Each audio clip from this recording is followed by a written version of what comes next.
Hello students, welcome to the 17th lecture of the chapter Sexual Reproduction in Flowering Plants. I am Harish Kumar और इस lecture में हम ovule के development के बारे में पढ़ने वाले हैं। ठीक है, तो चलो ये लेक्चर शुरू करते हैं। तो बात करते हैं डेवलपमेंट ऑफ ओव्यूल की।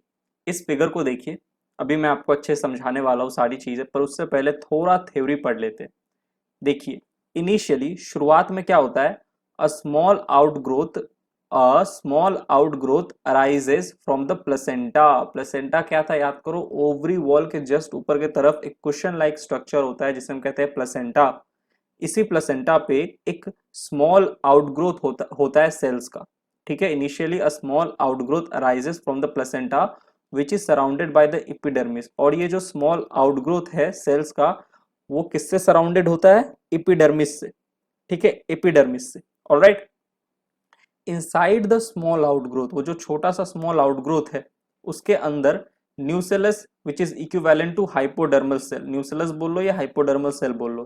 ठीक है, तो inside the small outgrowth nucellus और hypodermal cells are present which are meristematic and homogeneous in nature. ये जो न्यूसेलस के सेल्स है ये मेरिस्टेमेटिक होते हैं, डिवीजन की कैपेसिटी होती है। साथ ही साथ न्यूसेलस के सेल होमोजीनस होते हैं, यानी कि न्यूसेलस के जितने भी सेल है वो ऑलमोस्ट सेम टाइप है उनका।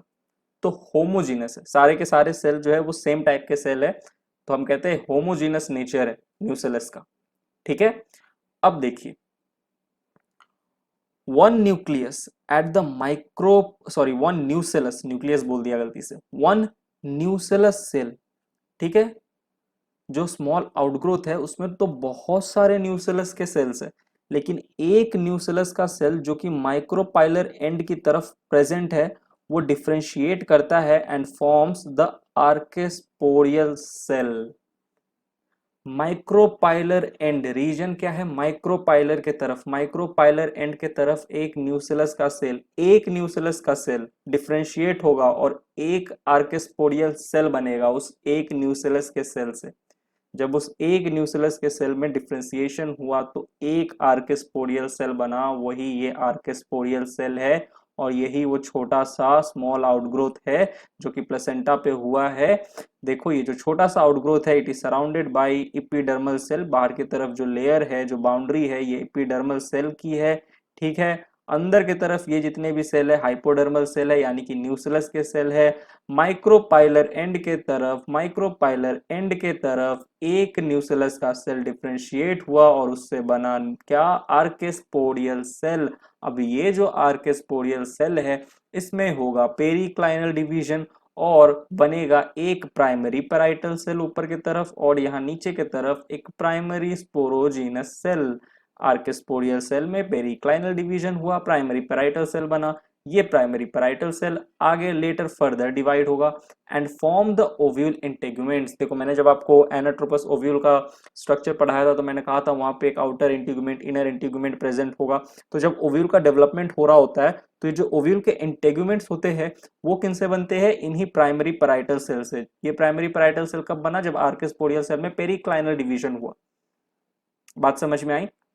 और ये प्राइमरी स्पोरोजिनस सेल, यही प्राइमरी स्पोरोजिनस सेल जो है यही मेगास्पोर मदर सेल है ओव्यूल में। कोई आपसे पूछ ले कि ओव्यूल में जो मेगास्पोर मदर सेल है वो क्या है, वही प्राइमरी स्पोरोजिनस सेल है। जो हमारा primary sporogenous cell, it is equivalent to megaspore mother cell. यहाँ पे आपका पैराइटल सेल, आगे जाके ये क्या होगा, पैराइटल सेल में डिवीजन होगा और आपका ओव्यूल का इंटीगुमेंट बनाएगा। ठीक है, और जो प्राइमरी स्पोरोजिनस सेल जो कि आर्केस्पोरियल सेल के पेरिकाइनल डिवीजन से बना था, यही हमारा क्या है, ओव्यूल का मेगास्पोर मदर सेल है। ये जो मेगास्पोर मदर सेल है किस तरफ बने हैं, याद रखिएगा, माइक्रोपाइलर एंड के तरफ, माइक्रोपाइलर एंड के तरफ, क्योंकि ये सारी चीजें जो है किधर चल रही है, टुवर्ड्स माइक्रोपाइलर एंड, क्योंकि माइक्रोपाइलर एंड के तरफ ही वन न्यूसेलस डिफरेंशिएट इनटू आर्केस्पोरियल। तो ये सारी कहानी किस तरफ चल रही है, मेगास्पोर मदर सेल किस तरफ बन रहा है, माइक्रोपाइलर एंड के तरफ, माइक्रोपाइलर। ठीक है, याद रखिएगा, ये जो मेगास्पोर मदर सेल होते हैं, मेगास्पोर मदर सेल लार्ज होते हैं साइज में। ठीक है, लार्ज होंगे साइज में। ऑलराइट, और इनका साइटोप्लाज्म बहुत ही ज्यादा डेंस होता है। एक नोट है, usually usually in one ovule only one megaspore mother cell develop, इसलिए यहाँ पे देखो सिर्फ एक मेगास्पोर मदर सेल है, एक मेगास्पोर मदर सेल है। तो याद रखिएगा एक ओव्यूल में यूजुअली बस एक ही मेगास्पोर मदर सेल पाया जाता है।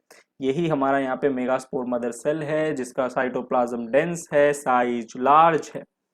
ऑलराइट, तो यहाँ पे हमने डेवलपमेंट ऑफ ओव्यूल देखा, किस तरीके से ओव्यूल का डेवलपमेंट हो रहा है। यहाँ पे आर्किस्पोरियल सेल है, उसमें पेरिक्लाइनल डिवीजन हो रहा है, ठीक है, और धीरे धीरे पूरा ओव्यूल का जो स्ट्रक्चर है वो बनेगा। ऑलराइट, अब यहाँ पे मैं आपको एक चीज बोल दूं, इस चैप्टर में हम हर एक टॉपिक को छोटे छोटे हिस्सों में पढ़ेंगे। मतलब इस पूरे चैप्टर को हम छोटे छोटे हिस्सों में पढ़ेंगे। आपको ऐसा लग रहा होगा कि सर कितना सारा लेक्चर है इस चैप्टर में, तो आप ये भी तो देखो सबका टाइम ड्यूरेशन भी छोटा छोटा है, ठीक है, एक एक लेक्चर छोटे छोटे टाइम का है, क्योंकि मैं चाहता हूं ना कि आपको इस चैप्टर का ना एक पैटर्न समझ में आए कि इस चैप्टर में हम क्या क्या टॉपिक्स पढ़ रहे हैं। इसलिए मैंने इतने सारे लेक्चर बना दिए ताकि हर एक टॉपिक का आपको आइडिया हो जाएगा। देखो अगर एक ही साथ इसको मैं बना देता ना, 5-6 घंटे का एक लंबा लेक्चर बन जाता। 5-6 घंटे का लेक्चर देखने में पता है क्या होता है, आपको ऐसा लग तो रहा होता है कि हाँ मैं पढ़ रहा हूँ, लेकिन एक्चुअली में आप डेप्थ में पैटर्न नहीं समझ पाते हो। वन शॉट जो होते हैं, बड़े बड़े लेक्चर जो होते हैं 6 घंटे 7 घंटे के, एक बार में खत्म कर देता है एक टीचर आके, बीच में 10-10 मिनट का ब्रेक देता रहता है।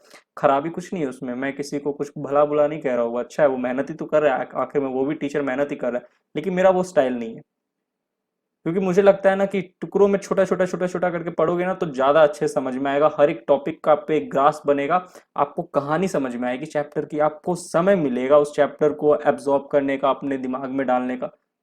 ठीक है, तो धीरे धीरे पढ़ो, टाइम है, ऐसा नहीं आपके पास टाइम नहीं है, टाइम अच्छा खासा है, टाइम को बस आपको सही से यूटिलाइज करना है। सही से यूटिलाइज नहीं करते हो टाइम को और फिर कहते हो टाइम ही नहीं है। वन शॉट में भी 5 से 6 घंटा एक वन शॉट वीडियो रहता है, ठीक है, मतलब डिटेल में। और मैं भी जितने भी लेक्चर बनाता हूँ 10 मिनट के, मैंने बहुत सारे लेक्चर बना दिए, उन सबको आप एक साथ जोड़ोगे ना तो वो भी 5 से 6 घंटा ही होगा, ठीक है। बस फर्क है, बाकी लोग एक साथ बना देते हैं, मैं तोड़ तोड़ के बनाता हूँ ताकि आपको चैप्टर का एक फ्लो समझ में आए।